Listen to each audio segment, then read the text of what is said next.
여러분은 앞으로 몇 살까지 살게 될지 생각해 본 적 있으신가요?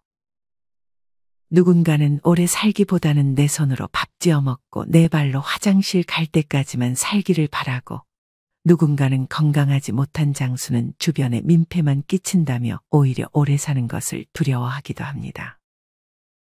어떤 80대 할아버지는 어떻게 하면 덜 고통스럽게 죽을 수 있을까가 관심사라는 글을 남겨주기도 하셨습니다. 사실 나이가 들면 아프지 않은 사람은 많지 않습니다. 그래서 아프더라도 걸어만 다니는 것을 축복으로 생각하시는 분도 계십니다. 요새 100살까지 사는 장수비법과 노화를 막는 습관들이 많이 있지만, 만약 내가 몸을 잘 돌보지 못해 주변에서 내가 오래 사는 것을 원하지 않는다면 어떤 기분일까요? 아마 정말 비참한 기분이 들 것입니다. 그래서 우리는 아예 아픈 곳이 없을 수는 없겠지만, 우리 스스로가 그래도 밥 해먹고 청소를 할 수 있을 정도의 건강을 유지하는 것이 중요합니다. 사실 누구에게나 맞는 건강 습관은 없습니다. 운동량과 체질에 따라 다르기도 하고, 음식을 많이 먹음에도 건강하게 사는 분들도 있습니다. 103세 김형석 교수님은 커피를 좋아하셔서 낮에 커피를 한 잔씩 즐기신다 합니다. 교수님을 보면 늙지 않고 건강하기 위해 이건 절대 안 돼, 그런 건 없는 것 같다는 생각이 들었습니다. 카페인에 예민해서 잠을 잘 못 자는 체질이면 커피 안 마시면 되고, 카페인에 크게 영향을 받지 않는 체질이라면 커피 마셔도 상관없는 것입니다. 좋아하는 걸 즐기는 것도 정신건강 측면에서는 좋을 수 있습니다. 하지만 그렇다고 해서 하고 싶은 것만 하고 먹고 싶은 것만 먹어서는 안 됩니다. 그래도 어느 정도 좋은 생활 습관이 필요합니다. 여기 이른 새벽부터 하루를 시작하는 92세 장씨 할아버지가 계십니다. 90을 넘긴 나이이지만 혼자 화장실로가 꼼꼼하게 면도를 하며 하루를 시작하는 할아버지. 할아버지는 일상생활을 하는데 다른 이의 도움이 딱히 필요하지 않습니다. 할아버지는 말끔히 씻고 거실로 나와 스마트폰으로 하루를 시작합니다. 스마트폰의 뉴스를 보며 세상이 돌아가는 상황을 살핍니다. 스마트폰 화면에 작은 글씨마저 돋보기도 없이 척척 읽어냅니다. 딸과 같이 사는 할아버지이지만 아침 잠 많은 딸이 깰까 조용히 식사 준비를 합니다. 오전 7시가 되면 습관처럼 아침을 먹는 할아버지. 할아버지의 식사는 시리얼과 달걀 프라이 1개입니다. 이는 할아버지가 30년 동안 지켜온 습관입니다. 식사가 끝나자마자 할아버지는 산책 나갈 준비를 합니다. 할아버지는 잠깐 걷다가 100m가량을 달립니다. 숨이 차기는 하지만 달리기를 하고도 쉬는 법이 없습니다. 딸이 집으로 돌아온 할아버지에게 말을 건넵니다. 아이고, 오늘도 달리기 하셨어요? 밖에서 무리하지 마시라니깐. 이렇게 따뜻하게 볕 좋은 날은 무조건 뛰어야지. 하지만 할아버지가 처음부터 건강이 좋았던 것은 아닙니다. 30년 전 갑상선 기능 항진증 수술을 받은 데다 허리 디스크까지 하루아침에 몸이 안 좋아졌습니다. 이러다 우리 자식들 고생만 시키는 거 아니야? 지금부터라도 관리 안 하면 안 되겠네. 이런 깨달음을 얻고 건강에 좋다는 것들은 다 했던 할아버지입니다. 그중 자신에게 맞지 않는 건강 습관들은 빼고 자신에게 맞는 습관만 유지해 지금까지 꾸준히 지켜왔습니다.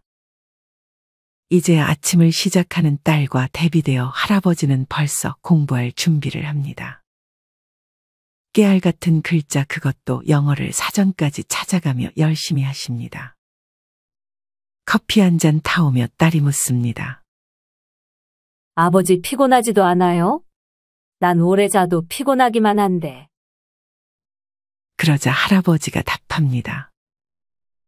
항상 야망과 열정을 가지고 사니 활기차지. 공부하면 가끔 잊어버려서 문제지만. 할아버지는 점심을 먹고 또 어디를 나갑니다. 그곳은 바로 5평 남짓한 할아버지의 작은 슈퍼마켓입니다. 가끔 계산을 잘못하기도 하지만 그래도 딸에게 용돈도 안 받고 혼자 경제적인 상황까지 해결합니다. 할아버지는 슈퍼마켓을 누구에게 팔 법도 하지만 죽을 때까지 이 일을 하고 싶다고 말합니다. 할아버지는 92세의 나이이지만 70세처럼 살아가고 있습니다. 여러분은 이런 할아버지를 보며 어떤 생각이 드시나요? 할아버지는 몸이 아픈 적이 있었지만 꾸준히 자기에게 맞는 건강 습관을 유지해 누구에게도 피해를 끼치지 않고 살아가려고 노력합니다. 이렇게 노력하니 신체 건강은 물론 정신마저 건강한 할아버지입니다. 건강한 신체에 건강한 정신이 깃든다는 말이 있습니다. 오늘은 이와 관련하여 정신건강까지 챙길 수 있는 좋은 건강습관 5가지에 대해 알려드리겠습니다. 첫 번째는 구기자차입니다. 농촌진흥청의 자료에 따르면 구기자는 지방간과 간경화 등 간 기능과 시력을 보호하는 물질인 베타인 성분이 국내에서 재배되고 있는 구기자에 가장 많이 함유되어 있는 것으로 나타났다고 합니다. 동의보감과 의학입문 등에 기록된 구기자의 효능과 성분을 봤을 때도 특히나 간 기능 보호와 시력 회복의 효과가 뛰어나다고 합니다. 또한 현대 학자들의 임상보고에 의하면 구기자에는 고혈압, 저혈압, 변비, 간장병, 신경통, 류마티스, 피로회복, 정력 증강 작용 등 이외에도 많은 효과가 있다고 알려져 있습니다. 구기자는 건구기자로 차를 끓여 섭취하거나 분말로도 섭취할 수 있습니다. 물 2리터에 건 구기자 40g을 넣고 끓인 후 약불에서 2시간 정도 달여주어 체에 걸러 마시면 됩니다. 조금 단맛을 좋아하신다면 설탕이나 꿀을 적당량 넣어도 됩니다. 가루 분말로 나오는 구기자도 있는데 이 경우 물이나 요구르트 등에 타서 마시거나 전이나 밥, 백숙과 같은 각종 요리에도 활용이 가능합니다. 하지만 구기자가 몸에 맞지 않는 사람도 있습니다. 구기자는 특성상 몸을 따뜻하게 하는 성질이 매우 강하다고 합니다. 특히나 감기로 인해 열이 나거나 몸에 염증이 많은 사람, 그리고 설사를 자주 하는 사람들은 구기자를 먹지 않는 것이 좋다고 합니다. 또한 어떤 식품이든 마찬가지이지만 구기자도 과다 섭취 시 혈당이 떨어지거나 설사 및 복통을 유발할 수 있으니 하루에 너무 많은 양을 먹지 말고 적정 섭취량을 유지해 주는 것이 좋다고 합니다. 구기자 분말의 경우 하루 권장 섭취량은 성인 기준 3에서 6g이고 건구기자의 경우 밥숟가락을 기준으로 1에서 2큰술이 적당하다고 합니다. 구기자는 다른 약초들과는 달리 열매, 나무의 줄기와 뿌리 껍질 그리고 잎까지 모두 차로 우려 마시는 것이 가능하다고 합니다. 또한 구기자는 미국과 영국의 공영방송에서 현대판 불로장생의 천연약재라고 소개되기도 했습니다. 정말 유명한 배우 마돈나와 미란다 커 등 유명 연예인들이 구기자차를 복용해 건강과 젊음을 유지하고 있다고 소개하기도 했습니다. 또한 구기자는 세계 8대 슈퍼푸드에 등극할 정도로 강력한 항산화 식품이기도 하니 아직 구기자차를 드셔보시지 않은 분들은 한번 드셔보시는 것을 추천드립니다. 무병장수 습관 2번째는 너무 오래 자지 않는 것입니다. 잠을 많이 자면 단명한다는 말이 있을 정도로 지나친 수면은 위험을 부르기도 합니다. 충분히 수면을 취하라고 많이들 조언하지만 오히려 지나친 수면이 독이 될 수도 있다고 합니다. 실제 영국 워릭대 프란체스코 푸치오 박사팀은 16개의 연구 데이터를 토대로 수면 시간과 모든 원인에 의한 사망률의 관계를 분석했습니다. 그 결과 수면 부족인 사람은 물론 수면 과다인 사람도 사망률이 높아지는 것으로 나타났습니다.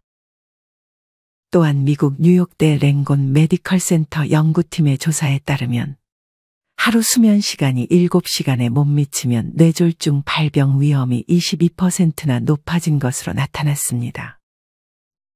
하지만 더 놀라운 사실은 8시간 이상 자게 되면 뇌졸중 발병 위험이 무려 146%까지 높아지는 것으로 나타났습니다.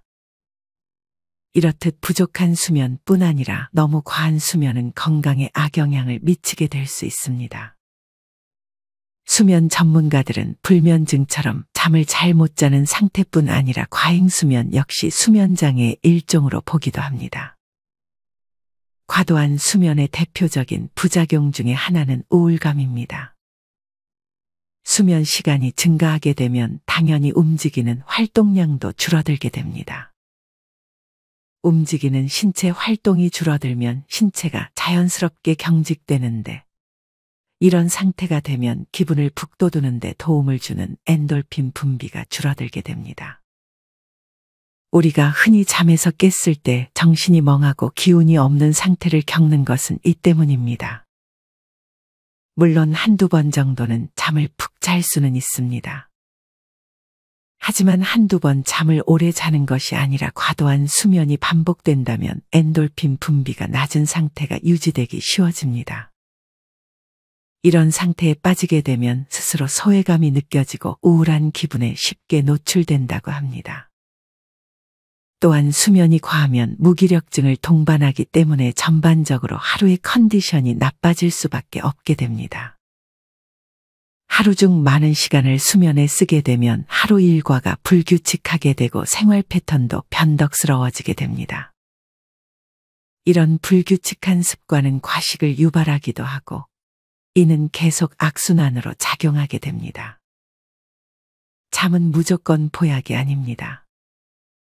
지나친 수면은 오히려 독약이 될 수도 있습니다. 사람에 따라 필요한 수면 시간은 다릅니다. 하지만 내가 너무 과하게 숙면을 취하게 되고 그로 인해 우울감이나 생활이 불규칙해지는 것은 아닌지 돌아볼 필요가 있습니다. 무병장수 습관 3번째는 껌을 씹는 습관입니다. 물론 임플란트를 한다거나 틀니를 사용한다면 껌을 씹기는 힘들 수 있습니다. 하지만 아직 튼튼한 치아를 가지고 계시다면 껌을 씹는 습관은 여러모로 도움을 줍니다. 이미 여러 연구에서 껌을 씹는 등의 저작 행동은 집중력과 기억력을 높여준다고도 알려져 있습니다. 껌을 씹는 동안 뇌혈류가 25에서 40% 늘어난다는 조사도 있습니다. 또한 껌을 씹으며 하게 되는 턱 운동은 구개골 바닥의 신경망을 자극해 각성도를 높여줍니다. 흔히 우리가 불안한 상황이 되면 손톱을 뜯거나 다리를 떨기도 하는데 이때 껌을 씹는 행동을 하면 불안감이 낮아지기도 합니다. 이는 껌을 씹는 행위 자체가 스트레스 호르몬을 떨어뜨리기 때문이라고 합니다. 세계적인 프로골퍼 미국의 필 미컬슨은 2021년 PGA 챔피언십에서 사상 첫 50대의 나이에 메이저 우승컵을 차지했던 것이 화제가 되었던 적이 있었습니다. 필 미컬슨은 그 집중력을 유지하는 비결로 껌을 씹는 습관이라고 밝힌 바가 있습니다. 이 밖에 국내에서도 껌 씹기의 효과에 대한 연구는 여러 차례 발표되었습니다. 또한 나이가 들수록 여러 이유로 침샘의 분비가 줄어든다고 합니다. 이런 입마름으로 인해 구취가 나게 되고 식욕도 떨어지며 소화기능의 장애를 유발하기도 합니다. 그래서 항상 나이가 들면 구강에도 많은 신경을 써주어야 합니다. 여기서 해결책이 될 수 있는 것 또한 껌입니다. 껌 안에 침샘을 자극하는 성분이 들어가 있는 것도 있고 심지어 물에 잘 녹는 칼슘 보충제가 들어가 있는 경우도 있습니다. 그리고 껌을 씹는 것 자체로 아무것도 안 하고 가만히 있을 때보다 침의 분비량을 10배 가까이나 늘린다고 합니다. 그 결과 입속의 박테리아 증식이 줄어들 뿐 아니라 충치를 일으키는 산의 생성도 막아줍니다. 이런 이유로 전문가들은 양치를 하기 힘든 상황이라면 껌이라도 씹으라고 권하기도 합니다. 하지만 껌을 만약 다량으로 장시간 씹게 되면 턱 근육이 커지면서 치아에 무리한 힘을 가하게 되는데 이로 인하여 치아에 금이 가고 수복물의 수명이 짧아질 수도 있기 때문에 주의가 필요합니다. 무병장수 습관 네 번째는 호기심을 가지는 습관입니다. 사실 나이가 들면 새로운 것을 받아들이는 것에 대한 거부감이 생기기 마련입니다. 하지만 살아가며 나의 불문하고 건전하고 생산적인 호기심은 중요합니다. 특히나 이중 지적 호기심은 매우 좋은 호기심입니다. 이런 지적 호기심이 가득 찬 노인들은 매일 아침마다 신문을 보거나 스마트폰을 열심히 탐독합니다.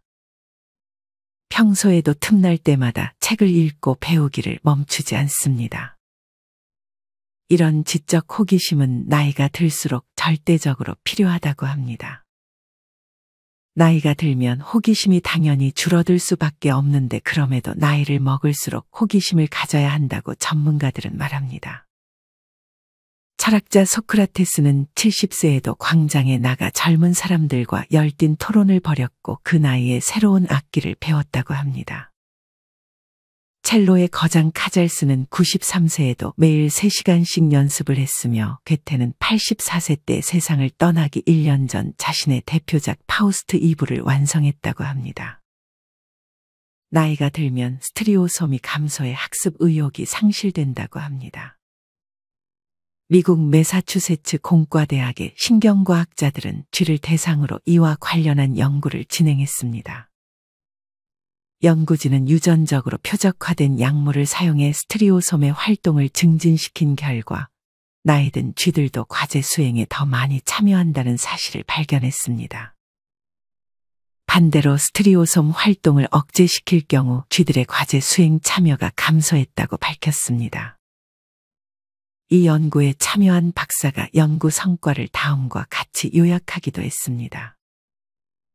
생존하기 위해서는 무엇이든 간에 끊임없이 배워야 한다. 나이 들수록 우리는 호기심을 가지고 배우는 것을 멈추지 않아야 합니다. 나이 들어 나타나는 최대의 적은 배움을 멈추는 것입니다.